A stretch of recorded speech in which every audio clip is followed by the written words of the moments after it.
అందరికీ praise lord. November 8 ఈరోజు దేవుని వాగ్దానము.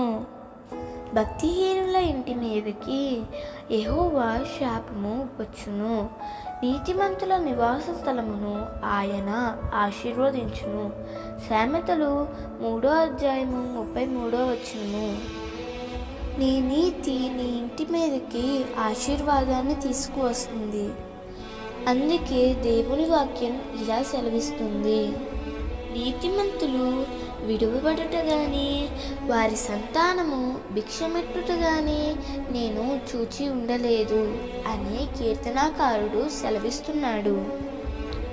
నీవు నీతిగా జీవించుట వలన నీవు మాత్రమే కాదు కానీ నిన్ను బట్టి నీ సంతానాన్ని కూడా దేవుడు ఆశీర్వదిస్తాడు.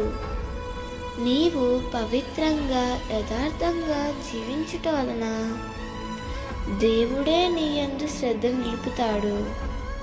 నీ నీతికి తగినట్లుగా నీ నివాస స్థలమును వర్ధిల్ల చేసి నీ స్థితి మొదట కొంచెమున్నను తుదకు మహాభివృద్ధిని కలుగజేస్తాడు.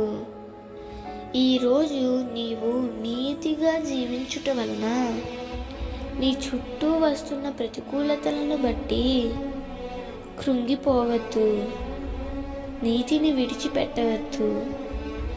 నీ నీతికి కలగబోవు గొప్ప బహుమానము దేవుడు ఇచ్చే మహా అభివృద్ధి, గొప్ప ఆశీర్వాదము నీకు అనుగ్రహించబడబోతుందని దేవుని యందు విశ్వాసం ఉంచు, నీతిగా జీవించు. అట్టి కృప దేవుడు నీకు అనుగ్రహించునుగాక. ఆమేన్.